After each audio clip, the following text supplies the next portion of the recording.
Everyone, welcome to chem study zone. So guys, स्वागत है आपका केमिकल काइनेटिक्स की इस दुनिया में। यहाँ पे हम लोग लेक्चर नंबर 9 पे सक्सेसफुली पहुँच चुके हैं और आज के टॉपिक में हम डिस्कशन करने वाले हैं स्यूडो ऑर्डर रिएक्शंस के बारे में। ठीक है, ये रिएक्शन समझने ईजी है, इंटरेस्टिंग भी है, आपको ईजिली समझ भी आ जाएंगी।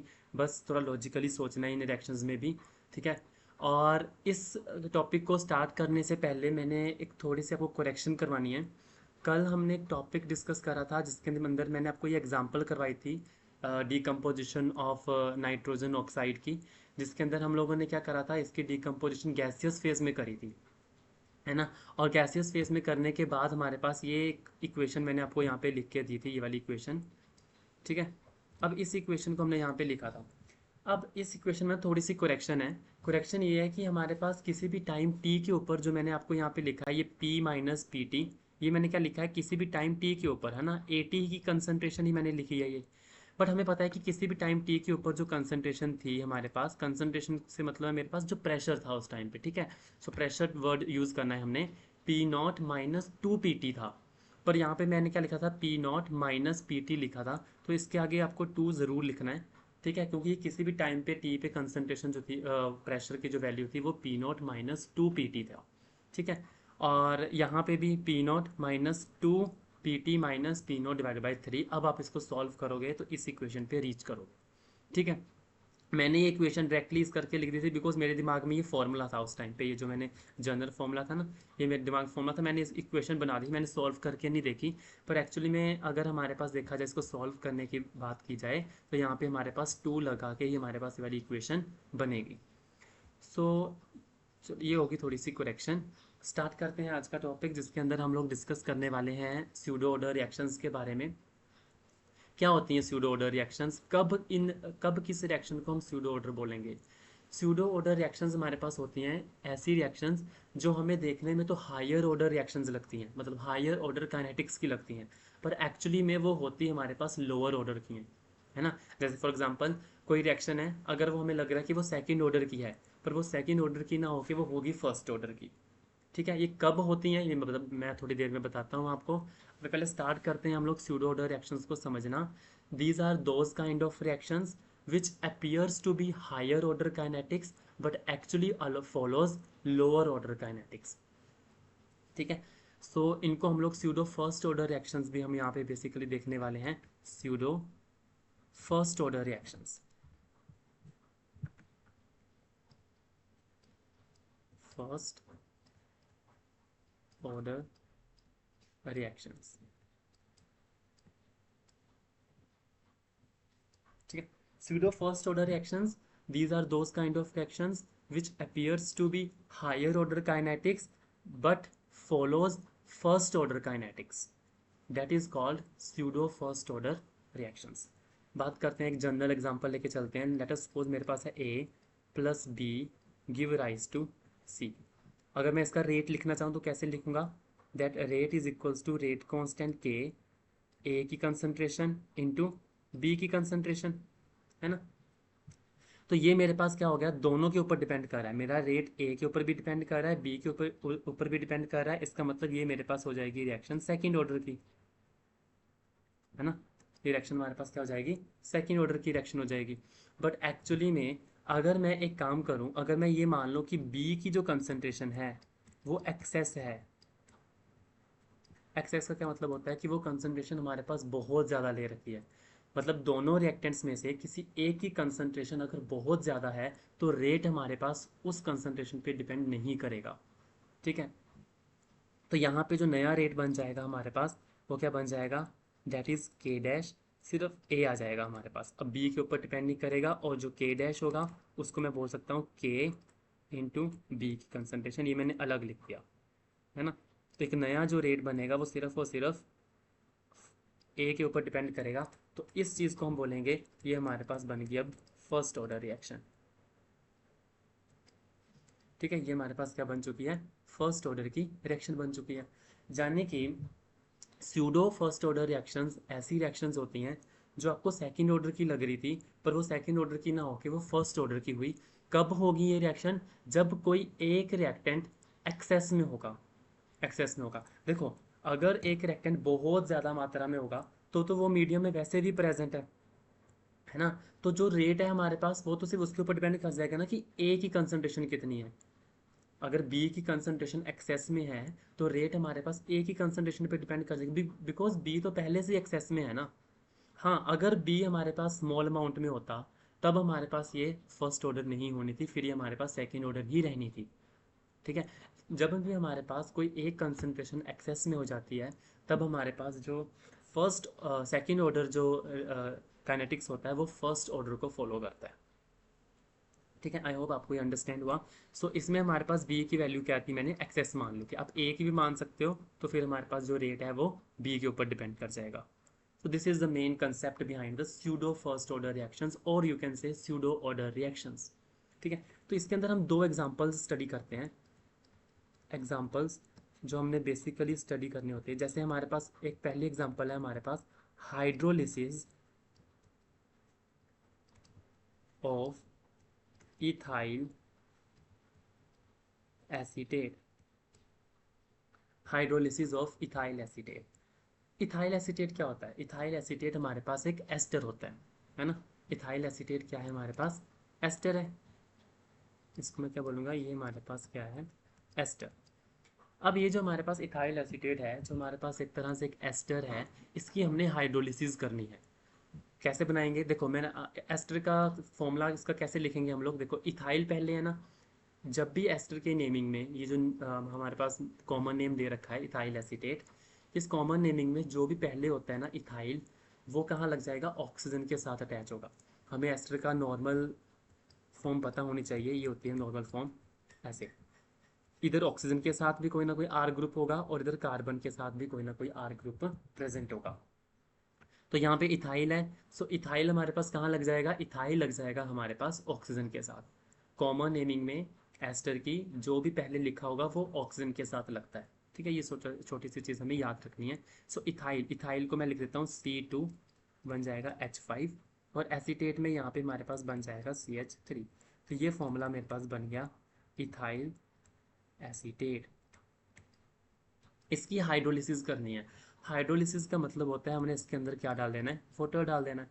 वाटर डाल के हमारे पास, आपको पता है एस्टर किससे बना होता है? एस्टर बना होता है हमारे पास कार्बोक्सिलिक एसिड प्लस अल्कोहल से। ठीक है, तो यहाँ पे हमारे पास जब ये ब्रेकिंग हो जाएगी तो यहाँ पे हमारे पास बन जाएगा CH3, C double bond OH, acetic acid बन जाएगा, प्लस साथ में बन जाएगा C2H5OH, इथाइल अल्कोहल बन जाएगी। ठीक है, ये हमारे पास क्या है? एसिटिक एसिड,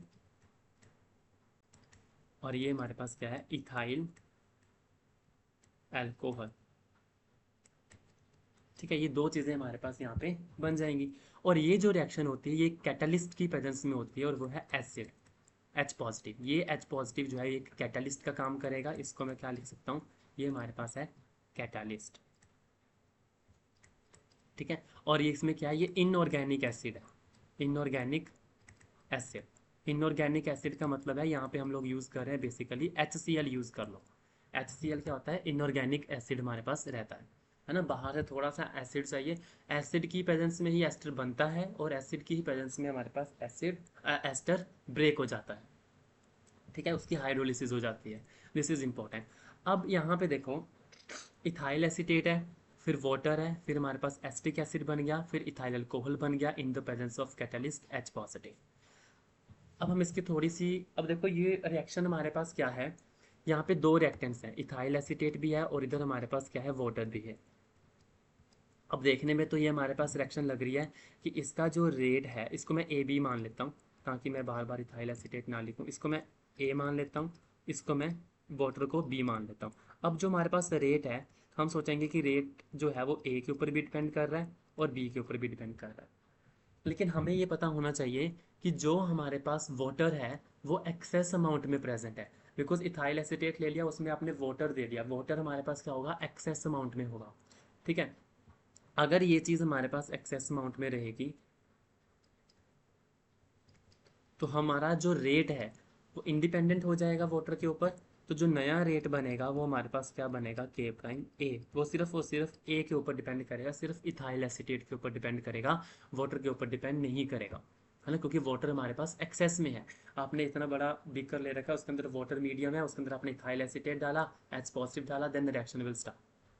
ठीक है, और लेकिन वाटर एक्सेस में है, इस करके वो हमारा रेट उसके ऊपर डिपेंड नहीं करेगा। अगर कम होता तो रेट डिपेंड कर जाता। अब यानी कि यहाँ पे देखने में ये सेकंड ऑर्डर लग रही थी, पर हुई क्या, फर्स्ट ऑर्डर हुआ। तो ये स्यूडो ऑर्डर रिएक्शन हुई। अब यहाँ पे हमारे जो भी फॉर्मूले लगेंगे इस रिएक्शन के ऊपर, वो फर्स्ट ऑर्डर के फॉर्मूले लगेंगे, ना कि सेकंड ऑर्डर के फॉर्मूले लगेंगे। ठीक है, तो आइए इसका भी हम थोड़ा सा इसको भी चेंज करके देखते हैं। और ये हमारे पास ये वाला जो हाइड्रोलिसिस ऑफ इथाइल एसीटेट है, ये टॉपिक बहुत ज़्यादा इंपॉर्टेंट है प्रैक्टिकल पॉइंट ऑफ व्यू से भी। ठीक है, जो हमारे प्रैक्टिकल कोर्स होते हैं उसके सिलेबस में, प्रैक्टिकल के सिलेबस में हमारे पास ये प्रैक्टिकल रहता है, एक हाइड्रोलिसिस ऑफ इथाइल एसीटेट। तो हम इसको टाइट्रेशन वगैरह करके, इसका वॉल्यूम वॉल्यूम करके, पता करके ग्राफ बनाते होते हैं, है ना। ये प्रैक्टिकल में काम आता है, ये topic practical point of view से बहुत ज़्यादा इंपॉर्टेंट है। सो इसमें करते क्या है हम लोग, यहाँ पे अब हमारी इक्वेशन क्या लगेगी, फर्स्ट ऑर्डर की इंटीग्रेटेड रेट इक्वेशन क्या थी हमारे पास, क्या थी, K T that is equals to natural log of A upon A minus X. अब ये वाला इक्वेशन हमारे पास लगेगा इस इक्वेशन पे। अब यहाँ पे जो कंसनट्रेशंस हैं वो हमें किसकी टर्म्स में लिखना है, वॉल्यूम की टर्म्स में लिखना है। ठीक है, वॉल्यूम की टर्म्स में हम लोग क्या करेंगे, यहाँ पे लिखेंगे। अब कैसे करेंगे इसको, बड़े ध्यान से, फिर से वही बात है, अगर हम इस इक्वेशन को कन्वर्ट करने वाले हैं वॉल्यूम की टर्म्स में, तो हम क्या कन्वर्ट करने वाले हैं, सिर्फ ए अपॉन ए माइनस एक्स को कन्वर्ट करने वाले हैं इन टर्म्स ऑफ वॉल्यूम। मैंने आपको वॉल्यूम की टर्म्स में लिखना पहले भी बता चुका हूँ, यहाँ पे भी हम लिखेंगे, पर हम इसको लॉजिकली सोच के समझ के करना पड़ेगा। ठीक है, अदरवाइज बुक में इसकी बड़ी डिटेल में डेरिवेशन है, पर वो सारी वही होंगी जो हम लॉजिकली इसको सोच के लिखेंगे, बस वो बुक में लाइनों की फॉर्म में लिखा हुआ है। ठीक है, तो हम लोग यहाँ पे स्टार्ट करते हैं अपने इसकी थोड़ा सा समझने की। तो k T is equals to natural log of A upon A minus x है हमारे पास integrated rate expression first order का। अब यहाँ पे देखो इथाइल एसीटेट है, मैं इस इथाइल एसीटेट को थोड़ा नीचे करके यहाँ पे लिखता हूँ दोबारा से, उस इक्वेशन को मैं दोबारा नीचे लिखता हूँ। क्या थी हमारे पास equation, ethyl acetate CH3 C double bond O C2H5 plus water की प्रेजेंस में, in the presence of H positive, it is going to become CH3 COOH plus यहाँ पे बन जाएगा C2H5OH। ठीक है, अब अगर हम इसको ध्यान से देखें, ये मेरे पास इथाइल एसीटेट है, ये वाटर, ये इन the presence of catalyst acetic acid बन रहा है, इथाइल अल्कोहल बन रहा है। अगर हम इसको देखें टाइट्रेशन वाले मेथड से, स्टार्टिंग में अगर मेरे पास time t is equals to zero था, तो t is equals to zero पे इसकी जो कंसनट्रेशन होगी वो हम लोग a मान लेंगे, और उस टाइम पे इनकी कंसनट्रेशन होगी ज़ीरो ज़ीरो। और किसी भी टाइम t के ऊपर इसमें से कुछ हिस्सा ख़त्म हो चुका होगा और इधर हमारे पास कुछ हिस्सा बन गया होगा एसिटिक एसिड का और साथ में इथाइल अल्कोहल का। और यहाँ पे टाइम इन्फिनिटी पे अगर हम देखें तो ये ज़ीरो बन चुका होगा, और यहाँ पे ये a बन चुका होगा, और यहाँ पे ये a बन चुका होगा। ठीक है, अच्छा, यहाँ पे हम लोग क्या करने वाले हैं, वॉल्यूम की टर्म्स में लिखने वाले हैं इसको टाइट्रेशन करके। कैसे करेंगे, इथाइल एसीटेट था मेरे पास, और फिर उसमें वाटर और साथ में H प्लस। जब मैंने स्टार्टिंग में रिएक्शन स्टार्ट करी उस टाइम पे मेरे पास सिर्फ H प्लस होगा। ठीक है, H प्लस होगा अभी स्टार्टिंग में। अब H प्लस भी एक एसिड है, और इधर एसिटिक एसिड भी बन रहा है ना, इधर मेरे पास क्या बन रहा है, एसिटिक एसिड भी बन रहा है, ये वाला एसिटिक एसिड बन रहा है, और साथ में एक दूसरा एसिड भी है, यानी कि एक ऑर्गेनिक एसिड भी प्रेजेंट है और एक इनऑर्गेनिक एसिड भी प्रेजेंट है।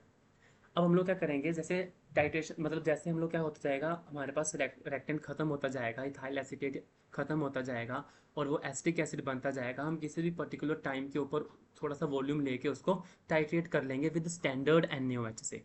पहले NaOH को स्टैंडर्ड कर लेना, फिर NaOH के स्टैंडर्ड ब्यूरेट से हम लोग क्या करेंगे, उसकी नोट कर लेंगे रीडिंग्स, कितना वॉल्यूम उसका यूज़ हुआ है। ठीक है, तो इस पर्टिकुलर चीज़ में हमारे पास क्या होने वाला है, स्टार्टिंग में आपने करना क्या है, वाटर के अंदर H प्लस डाल दो। ठीक है, अब उस H प्लस को न्यूट्रलाइज करने के लिए आप क्या करो, ब्यूरेट से थोड़ा वॉल्यूम निकालना स्टार्ट करो NaOH का, और देखो कंप्लीट, अगर सिर्फ H पॉजिटिव को न्यूट्रलाइज करना हो, अभी रिएक्शन में कोई स्टार्टिंग करा, हमने जस्ट वाटर के अंदर H पॉजिटिव डाला है, उसको जस्ट न्यूट्रलाइज करने की कोशिश करो, कितना वॉल्यूम यूज़ करते हैं हम लोग सिर्फ H प्लस को न्यूट्रलाइज करने के लिए, और वो वॉल्यूम मैं मान लेता हूँ V नोट। सो V नोट क्या है हमारे पास, volume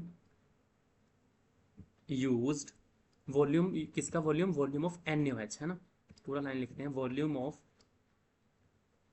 NaOH used to neutralise H+। सिर्फ H+ को न्यूट्रलाइज करने के लिए कितना वॉल्यूम यूज हुआ है, वो है V0। समझ गए, V0 सिर्फ H+ का न्यूट्रलाइजेशन है, बिकॉज यहाँ पे दो तरह के एसिड प्रोड्यूस होते हैं, है ना, तभी हमने पहले H+ का निकाल लिया। आपको आगे समझ आएगा हमने V0 क्यों निकाला है। अभी हम बात करते हैं आगे, किसी भी टाइम टी के ऊपर रिएक्शन चल पड़ी है, अब हमारे पास एसिटिक एसिड खत्म होता जा रहा है, सॉरी इथाइल एसीटेट खत्म होता जा रहा है और एसिटिक एसिड बनता जा रहा है, ठीक है, और साथ में अल्कोहल बनती जा रही है। अब उस पर्टिकुलर मीडियम में कुछ ना कुछ H+ तो रहा होगा, ठीक है, H+ भी तो है, उसके अंदर कैटालिस्ट भी डाला है आपने और साथ में एसिटिक एसिड भी बन रहा है, क्योंकि NaOH का काम तो एसिड के साथ है, क्योंकि NaOH बेस है, बेस ने तो एसिड को ही एसिड के साथ करके न्यूट्रलाइजेशन रिएक्शन देनी है। तो यहाँ पे दो तरीके के एसिड हो रहे हैं, किसी भी टाइम टी के ऊपर कितना वॉल्यूम हमने NaOH का यूज करा, वो हमारे पास किसके बराबर होगा। देखो मैं आपको बताता हूँ वो वॉल्यूम किसके बराबर है, वीटी क्या है मेरे पास, volume of NaOH used to neutralise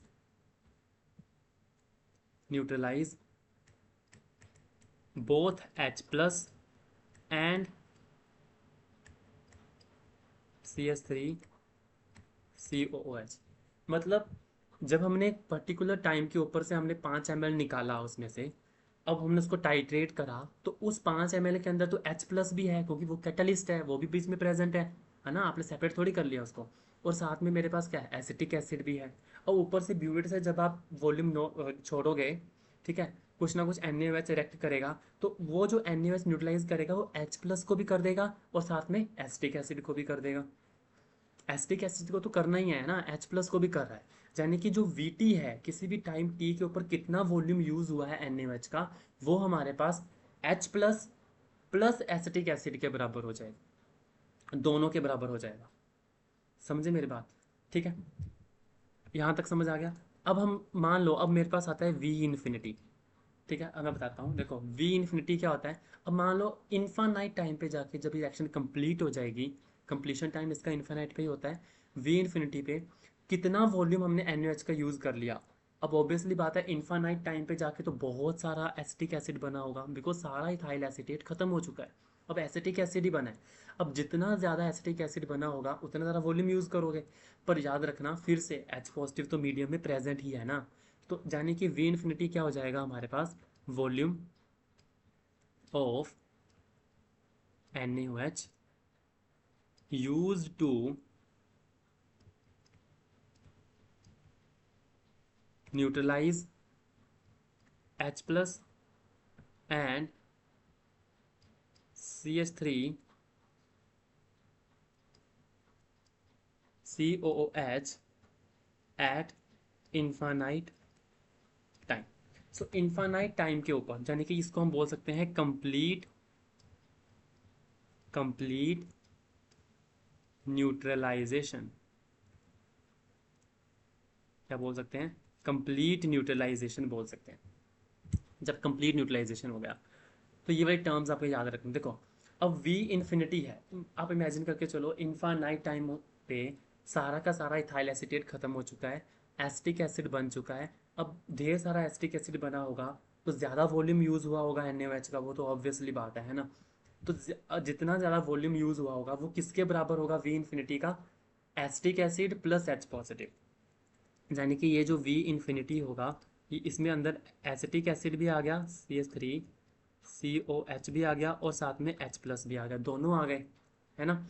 लेकिन मुझे पता है कि मुझे इथाइल एसीटेट की कंसनट्रेशन चाहिए। अगर आपको ये फॉर्मूला पता है, A/A-X है ना हमारे पास, ये देखो A क्या है, A है यहाँ पे कंसनट्रेशन ऑफ इथाइल एसीटेट, मतलब हम इनडायरेक्ट वे से इथाइल एसीटेट की कंसनट्रेशन निकालने की कोशिश कर रहे हैं, ये हमारा टास्क है ना। मुझे तो इथाइल एसीटेट की कंसनट्रेशन निकालनी है। अब मुझे देखो इस V∞ से मैं कैसे इथाइल एसीटेट तक पहुंचता हूँ। मुझे पता है इन्फानाइट पे जितना वॉल्यूम यूज़ हुआ होगा, इसका मतलब वो जितना वॉल्यूम यूज़ हुआ है वो acetic acid plus H positive के बराबर होगा। जितना एसिटिक एसिड है और साथ में एच पॉजिटिव है, इन दोनों को मिला के ही उतना न्यूट्रलाइजेशन करा होगा, उतना वॉल्यूम वहाँ पे यूज़ हो गया होगा NaOH का। ठीक है। अब पर मुझे एच पॉजिटिव तो नहीं चाहिए, क्योंकि मुझे तो CH3CO चाहिए। एच पॉजिटिव तो कैटालिस्ट है। अगर मैं क्या करूँ, इस H पॉजिटिव को बीच में से माइनस कर दूं, पर इसका वॉल्यूम, इसका मैं कैसे माइनस करूंगा, इसका वॉल्यूम अलग से मुझे माइनस करना पड़ेगा। यानी कि अगर मैं V इन्फिनिटी में से V नोट माइनस कर दूं, मैं क्या कर दूं, V इन्फिनिटी में से V नोट माइनस कर दूं। V नोट क्या था, मैंने तभी मैंने कहा था ना, पहले इंडिविजुअल H पॉजिटिव का देख लो कितना वॉल्यूम इसके लिए यूज़ किया जाता है न्यूट्रलाइजेशन के लिए। ठीक है। तो अब मैंने अगर V इन्फिनिटी में से V नोट माइनस कर दिया, V नोट क्या था, रीड करके देखो यहाँ पे, V नोट क्या था, सिर्फ volume of NaOH use neutralise H positive. H positive को न्यूट्रलाइज करने के लिए कितना वॉल्यूम यूज हुआ है, वो V नोट है। ठीक है, वो V नोट है। तो इसका मतलब अगर मैं इन्फिनिटी में से V इन्फिनिटी में से V नोट माइनस कर दूँ तो मेरे पास सिर्फ एसिटिक एसिड का बच जाएगा। अब ये मेरे पास क्या देगा, सिर्फ और सिर्फ एसिटिक एसिड की कंसंट्रेशन देगा, एसिटिक एसिड कितना बना है। लेकिन हमें क्या चाहिए, इथाइल एसीटेट। अब आपको पता है रिएक्शन बैलेंस्ड है, अगर इसका 1 मोल यूज़ हुआ है उसका भी 1 मोल यूज़ हुआ है, उसका 1 मोल बना है सॉरी। तो अगर इथाइल एसीटेट 1 मोल डिकम्पोज होके हमारे पास 1 मोल एसिटिक एसिड का बना है, तो इसका मतलब दोनों की कंसंट्रेशन सेम ही तो हो जाएगी। तो यानी कि V infinity minus V note जो है, ये हमारे पास किसकी कंसंट्रेशन आ जाएगी, इथाइल एसीटेट की। ये A के बराबर आ जाएगा। तो A जो होगा वो किसके बराबर आ गया, V infinity minus V note के बराबर आ गया। ठीक है, इसको थोड़ा ध्यान से पिक्चराइज करके देखना, ये आसान है। ठीक है, तो यहाँ तक समझ आ गया। अब आगे चलते हैं। अब मुझे निकालना है AT। अब AT क्या था, A माइनस एक्स, यानी कि इनिशियली इथाइल एसीटेट की कंसंट्रेशन उसमें से कितना खत्म हो गया। अब कितना खत्म हो गया, इसका मतलब मुझे volume at any time T लेके आना पड़ेगा, है ना, volume at any time T लेके आना पड़ेगा। अच्छा, इसको देखो, अगर मैं V इन्फिनिटी में से V टी माइनस कर दूँ तो ये पूरा ही मेरे पास A माइनस एक्स के बराबर आ जाएगा। कैसे आएगा देखो, मैं बताता हूँ। A माइनस एक्स क्या था, किसी भी टाइम t के ऊपर कितनी कंसंट्रेशन बची हुई है इथाइल एसीटेट की, है ना, वो कैसे निकलेगी। V इन्फिनिटी, V इन्फिनिटी कितना वॉल्यूम NaOH का यूज़ हो चुका है इन्फानाइट पे, तो वो तो काफ़ी यूज़ हो चुका होगा। उसमें से अगर मैं किसी भी टाइम t के ऊपर में से माइनस कर दूँ तो मेरे पास क्या कंसंट्रेशन बच जाएगी, कितना इथाइल एसीटेट बचा होगा उस टाइम पे। समझ आया ये चीज़। V इन्फिनिटी में भी क्या है, CH3 है, COH है और साथ में H पॉजिटिव है। इनका वॉल्यूम है, और VT पे भी इनका ही वॉल्यूम है। अब अगर मैं V इन्फिनिटी में से जितना टाइम पे आपने विद इन किसी टाइम के ऊपर T के ऊपर आपने वो माइनस कर दिया जाए, तो ये वाला हिस्सा बच जाएगा ना, कि कितना बचा हुआ है इथाइल एसीटेट का। देखो, ये मेरे पास V इन्फिनिटी है, यहाँ से लेकर यहाँ तक ये V इन्फिनिटी है, और बीच में मेरे पास आता है मान लो VT, किसी भी टाइम T के ऊपर आपने ले लिया VT। अब यहाँ से लेकर यहाँ तक तो VT है, और यहाँ से लेकर यहाँ तक मेरे पास क्या है, V इन्फिनिटी है। अगर मैं V इन्फिनिटी में से ये चीज़ माइनस कर दूँ, मेरे पास ये चीज़ नहीं बच जाएगी। अब ये जो चीज़ बच गई, यही तो है इथाइल एसीटेट की कंसंट्रेशन, तो ये ही तो है A माइनस एक्स। ठीक है, तो इस करके फिर हमारे पास क्या बन जाएगा, A माइनस एक्स क्या बन जाएगा, पूरा ही V इन्फिनिटी माइनस VT। और हमारे पास जो इक्वेशन है वो हमारे पास क्या बन जाएगी, KT that is equals to natural log of V infinity minus V nought divided by V infinity minus VT। तो ये हमारे पास इक्वेशन बन जाएगी। तो ये इक्वेशन आ गई हमारे पास हाइड्रोलिसिस की। ठीक है, तो ये हमारे पास इक्वेशन आ गई हाइड्रोलिसिस की। आई होप आपको ये चीज़ अंडरस्टैंड हुई होगी। नहीं अंडरस्टैंड हुई है, इसको थोड़ा लॉजिकली सोच के देखो। बस इक्वेशन ही बनानी थी हमने, बस इसमें थोड़ा सा इमेजिनेशन पावर चाहिए, है ना। बंदा किस तरीके से टाइट्रेशन वाले मेथड को सोच पा रहा है कि ब्यूरेट से NaOH आ रहा है, तो किस तरीके से होगा, ये थोड़ा सोच के ही होगा। अदरवाइज बुक में बहुत लाइनें लिखी हैं, वो बुक में जो लाइंस लिखी हैं वो बहुत ज़्यादा कंफ्यूजिंग हो सकती हैं अगर हम इसको लॉजिकली ना सोचें। वो भी लॉजिकली सोच के ही उन्होंने वो लाइंस लिखी हैं। ठीक है, तो एक तो ये वाली है, एक एग्जांपल आ गई हमारे पास हाइड्रोलिसिस ऑफ इथाइल एसीटेट की, जिसके अंदर हम स्यूडो ऑर्डर रिएक्शंस के अंदर ये चीज़ पढ़ते हैं। ठीक है, देखने में तो हमें सेकंड ऑर्डर लग रही थी, पर हुई क्या, फर्स्ट ऑर्डर। अब ऐसे ही हमारे पास एक सेकेंड एग्जाम्पल है, वो हमारे पास जो एग्जाम्पल है ना वो हमारे पास होता है inversion of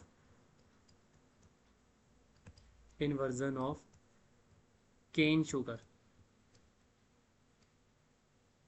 inversion of cane sugar. अब ये इन्वर्जन ऑफ केन शुगर क्या होता है? केन शुगर C12H22O11, ठीक है।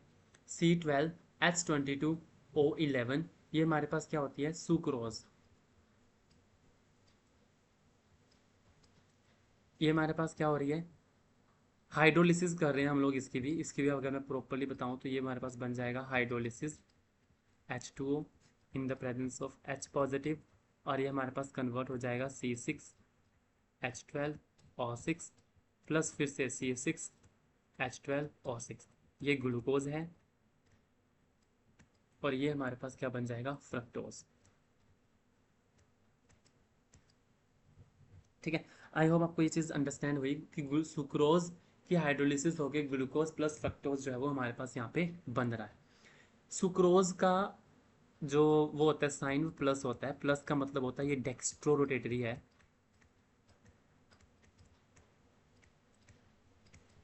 और जो ग्लूकोज है ये भी हमारे पास प्लस है, मतलब ये भी हमारे पास डेक्स्ट्रो है। लेकिन फ्रक्टोज जो होता है वो माइनस होता है, वो लीवो होता है।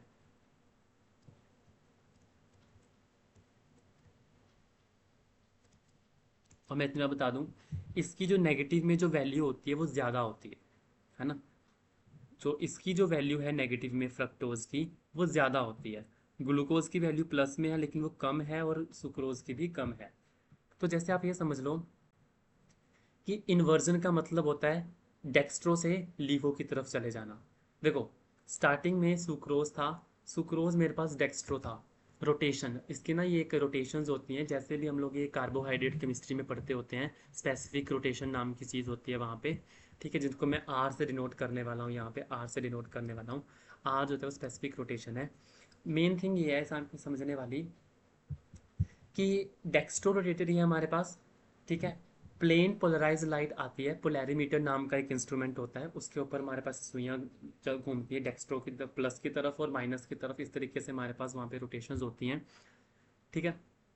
तो प्लेन पोलराइज लाइट जब इनसे सोल्यूशन से पास की जाती है, पास करने पे हमें ये वहाँ पे डेक्स्ट्रो या लीवो का पता लगता है।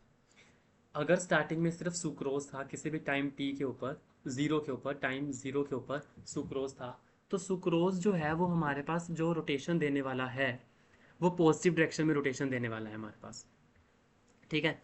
और वो डेक्स्ट्रो रोटेटरी है हमारे पास। लेकिन जैसे से टाइम बीतता जाएगा, सुक्रोज जो है वो ग्लूकोज और फ्रक्टोज में कन्वर्ट होता जाएगा, ठीक है। यानी कि पहले इसकी सुक्रोज की वैल्यू पॉजिटिव की तरफ थी, अब ये धीरे धीरे धीरे धीरे लेस पॉजिटिव हुआ। लेस पॉजिटिव का मतलब ग्लूकोज बना होगा, फिर एक पॉइंट पे जीरो हुआ होगा, जीरो का यहाँ पे कोई वो नहीं है, जीरो के बाद वो एकदम से नेगेटिव की तरफ चली गई होगी सुई, क्योंकि फ्रक्टोज बन गया होगा। दिक्कत ये है कि हमारे पास जब डेक्स्ट्रो से प्रोडक्ट की तरफ जा रहा है, प्रोडक्ट में एक डेक्स्ट्रो है एक लीवो है, पर आपको पता है लीवो की जो वैल्यू है, मैंने आपको बताया कि वो वैल्यू नेगेटिव में ज़्यादा है। तो एक तरफ अगर प्लस की वैल्यू है, एक तरफ अगर माइनस की वैल्यू है, तो माइनस जीत जाएगा, बिकॉज माइनस के साथ जो मैग्नीट्यूड लगा है वो वैल्यू ज़्यादा है ना। मान लो वो -92 है और वो हमारे पास प्लस का 34 है, तो कौन जीतेगा? माइनस आंसर तो चाहे प्लस माइनस माइनस करके जो आंसर आएगा वो माइनस नहीं आएगा ना, ठीक है। तो ये चीज़ समझने वाली है कि ये हमारे पास पहले स्टार्टिंग में प्योर डेक्स्ट्रो था, उसके बाद वो लीवो में कन्वर्ट हो गया, क्योंकि लीवो जीत गया, उसकी मैग्नीट्यूड ज़्यादा है, तो ये इन्वर्जन हो गया। इसको मैं क्या बोल सकता हूँ, यहाँ पे हमारे पास क्या हो गया? इन्वर्जन। इन्वर्जन का मतलब होता है डेक्स्ट्रो से लीवो में चले जाना, इन्वर्ट हो जाना, शुगर के इन शुगर का इन्वर्जन हो गया, यहाँ पे ऐसे बोल सकते हैं हम लोग। तो स्टार्टिंग में जो हमारे पास रोटेशन थी, जो उस पर रोटेशन आ रही थी, ऐसे करके मान लो ये ऐसे करके रोटेशन है, ये पॉजिटिव की तरफ आ रही थी, तो मैं इसको आर नॉट मान सकता हूँ। फिर बीच में एक पॉइंट गया होगा जिसको मैं R at any time T बोल सकता हूँ, फिर इधर नेगेटिव में आ गया होगा आर इन्फिनिटी पे। ऐसे करके हम रोटेशंस बोल सकते हैं। ये मेरे पास ऐसे सुइयाँ सी हैं जो घूमेंगी। स्टार्टिंग में जो आर नोट है वो क्या है? वो सिर्फ और सिर्फ सुक्रोज का ही रोटेशन देगा, क्योंकि स्टार्टिंग में अभी कोई प्रोडक्ट नहीं बना, और ये सिर्फ सुक्रोज की रोटेशन ही R0 है। और ये रिएक्शन हमारे पास देखने में सेकेंड ऑर्डर लग रही है, पर है ये फर्स्ट ऑर्डर, बिकॉज में वाटर फिर से एक्सेस अमाउंट में, ये सेम कहानी वही है। ठीक है, सो R0 जो है वो हमारे पास क्या है, इनिशियल कंसंट्रेशन रहेगी, इनिशियल रोटेशन रहेगी हमारे पास, कंसंट्रेशन नहीं है, यहाँ पे हम रोटेशंस की टर्म में लिखने वाले हैं। तो इनिशियल जो हमारे पास रोटेशन रहने वाली है वो ये रहने वाली है R0, जो सुक्रोज की तरफ से ही होगी। ठीक है, R0 हमारे पास किसकी तरफ से होने वाली है, सुक्रोज की तरफ से होने वाली है। फिर उसके बाद जैसे जैसे हमारे पास टाइम चलता जाएगा वैसे वैसे हमारे पास ग्लूकोज बन जाएगा, फ्रक्टोज बन जाएगा, आप लीवो की तरफ जाने वाले हैं। तो किसी भी टाइम टी के ऊपर जो रोटेशन होगी वो आर टी लेंगे। उस टाइम पे आर टी में हमारे पास जो रोटेशन होने वाली है वो कुछ सुक्रोज की भी रहेगा हिस्सा, कुछ ग्लूकोज का आ जाएगा, कुछ फ्रक्टोज का आ जाएगा, तीनों का इकट्ठे आ जाएगा। ठीक है, तीनों का इकट्ठे जो है वो हमारे पास यहाँ पे आ जाएगा। स्टार्टिंग में सिर्फ सुक्रोज था, उसके बाद हमारे पास ये बन गया। ठीक है, सो ये वाला हिस्सा बन गया हमारे पास। सो R0 पता लग गया, RT पता लग गया, और R इन्फिनिटी। अब इन्फानाइट पे जाके कितनी रोटेशन होगी, वो लीवो की तरफ, वो नेगेटिव की तरफ रहेगी, है ना। इन्फानाइट पे जाके जो रोटेशन होगी वो नेगेटिव की तरफ हमारे पास रहेगी। सो अब हमने निकालना है इसके बीच की बातें, मतलब हमें इसको हमेशा याद रखना, इन्वर्जन ऑफ किनशोक जो हम लेते हैं वहाँ पे डिफरेंस लेना है। जैसे मान लो स्टार्टिंग में मेरे पास R0 थी, वो सिर्फ सुक्रोज की वजह से थी। ये रोटेशन है, कंसंट्रेशन नहीं है। ठीक है, कंसंट्रेशन का ऐसे रोटेशन के साथ ऐसा कुछ नहीं है। जो रोटेशन है हमारे पास वो R0 है, वो स्टार्टिंग में सुक्रोज की वजह से है, सुक्रोज की वजह से है। अब अगर मैं क्या करूं, एक काम करूं, अगर मैं R0 में से R इन्फिनिटी माइनस कर दूं, R0 में से R इन्फिनिटी माइनस कर दूं, देखो R0 ये है, ऐसे करके इसमें से R इन्फिनिटी माइनस कर दूं, तो आपको इसके बीच की जो चीज़ है ये वाली, ये सारी चीज़ आपके कंसंट्रेशन ऑफ ये ए के बराबर आ जाएगा, मतलब कंसंट्रेशन ऑफ सुक्रोज के बराबर आ जाएगा। ठीक है, ये ए के बराबर आ जाएगा, बिकॉज यहाँ से लेकर अगर यहाँ तक गई है रोटेशन तो वो सुक्रोज के बराबर, कंसंट्रेशन के बराबर आ जाएगी। ठीक है, और अगर मैं बात करता हूँ ए माइनस एक्स की, वो कैसे निकालेंगे, वो हमारे पास कैसे निकल जाएगा, यहाँ पे R T minus R infinity हो जाएगा। कैसे हो जाएगा, आर टी क्या होता है हमारे पास, किसी भी टाइम के ऊपर जो रोटेशन थी वो किसकी वजह से थी, वो सुक्रोज की वजह से भी थी, ग्लूकोज की वजह से भी थी, और फ्रक्टोज की वजह से भी थी, तीनों की वजह से थी। उसमें से अगर मैं सिर्फ इन्फिनिटी वाली माइनस कर दूं, अब इन्फिनिटी पे जाके जो रोटेशन होगी उसमें सुक्रोज का कोई रोल नहीं होगा, सुक्रोज का कोई रोल नहीं है, क्योंकि इन्फिनिटी पे जाके सिर्फ हमारे पास ग्लूकोज और फ्रक्टोज के साथ हमारे पास रोटेशन जो है वो रहेगी, क्योंकि वही बना होगा ना फिर प्रोडक्ट में। तो इन्फाइनाइट पे जाके तो सुक्रोज खत्म हो गया, तो इन्फिनिटी पे सिर्फ ग्लूकोज और फ्रक्टोज है। तो आप ये बोल सकते हो, इसको ए बी सी नाम दे दो, सुक्रोज को मैं ए नाम दे रहा हूँ, ग्लूकोज को मैं बी नाम दे देता हूँ, और फ्रक्टोज को सी नाम दे देता हूँ। ठीक है, अब यहाँ पे देखो आर टी जो है उसके अंदर ए भी है, और कुछ हिस्सा बी का भी है, और कुछ हिस्सा सी का भी है, लेकिन इन्फिनिटी में सिर्फ बी और सी का हिस्सा आ जाएगा। अगर मैं आर टी में से आर इन्फिनिटी, इसमें से ये चीज़ ए बच जाएगा। ए क्या होगा, सुक्रोज की कंसंट्रेशन होगी, किसी भी टाइम टी के ऊपर होगी, पर वो है ना, विद इन नहीं, स्टार्टिंग की नहीं होगी, किसी भी टाइम टी के ऊपर होगी। तो बस अगर मैं आर टी में से आर इन्फिनिटी माइनस कर दूं, बी से बी सी तो कट गए, तो बचा क्या, ए बच गया। ए क्या है हमारे पास, उस टाइम के ऊपर कितनी कंसंट्रेशन बची हुई है, किसकी, सुक्रोज की, वही तो होता है ए टी। वही तभी तो ए माइनस एक्स लिखा है, ये चीज़ नहीं भूलनी। ए होता है इनिशियल कंसंट्रेशन, ए माइनस कितनी कंसंट्रेशन उस रिएक्टेंट की बची हुई है, तो वो हमने R T minus R infinity कर दिया। ठीक है, थोड़ा सा इनमें सोचने की ज़्यादा ज़रूरत है हमारे पास, इन दोनों एग्जांपल्स में ज़्यादा सोचेंगे तो तभी हमें समझ में आएगा, इमेजिन करेंगे तब समझ में आएगा ये चीज़। तो बन जाएगा K T is equals to natural log of, कितना बोला था मैंने ऊपर, R naught minus R infinity, R naught minus R infinity divided by R T minus R infinity. बस आगे हमारी रोटेशंस की फॉर्म में चीज़ें। ठीक है, तो इस तरीके से हमने ये दो एग्जांपल्स रखी जो देखने में सेकंड ऑर्डर थी पर हुई वो फर्स्ट ऑर्डर। फॉर्मूले हमने फर्स्ट ऑर्डर के लगाए, और एक को हमने rotational angle, angle of rotation की फॉर्म में लिख लिया, और दूसरे को हमने किसकी फॉर्म में लिख लिया, वॉल्यूम की फॉर्म में लिख लिया। तो ये दो एग्जांपल्स हमें बहुत ज़्यादा इंपॉर्टेंट है। ठीक है, ये तो प्रैक्टिकल पॉइंट ऑफ व्यू से ज़्यादा इंपॉर्टेंट है हमारे पास एस्टर की हाइड्रोलिसिस। ठीक है, तो ये किस तरीके से करते हैं ये मैंने आपको लिख के बता दिया। बुक में थोड़ा बहुत सा डिटेल में सारा कुछ वही लिखा जो मैंने आपको बोल के समझाया कि इसके डायरेक्टिव पोर्शन आ जाएगी, ये इसकी आ जाएगी, वो बस वहाँ पे थोड़ा सा लिखा हुआ है। अगर ये चीज़ समझ आ गई तो आप बुक वाला वो चीज़ ईजिली समझ जाओगे। सो आई होप आपको आज का लेक्चर ये समझ में आया, जिसके अंदर हमने सूडो ऑर्डर रिएक्शंस की बात करी, 2 एग्जांपल्स देखे, और इन एग्जांपल्स को हमने एक को वॉल्यूम की टर्म्स में और एक को रोटेशनल एंगल की टर्म्स में लिखा। सो आज के टॉपिक में बस इतना ही। नेक्स्ट टॉपिक में हम आगे सेकेंड ऑर्डर रिएक्शन से स्टार्ट करेंगे। फर्स्ट ऑर्डर हमारा खत्म हो चुका है पूरा तरीके से, सारे केसेस हमने स्टडी कर लिए, सारे एग्जांपल्स हमने स्टडी कर लिए। सो आज की वीडियो में बस इतना ही। आई होप आपको अंडरस्टैंड हुआ। So thank you everyone and happy learning.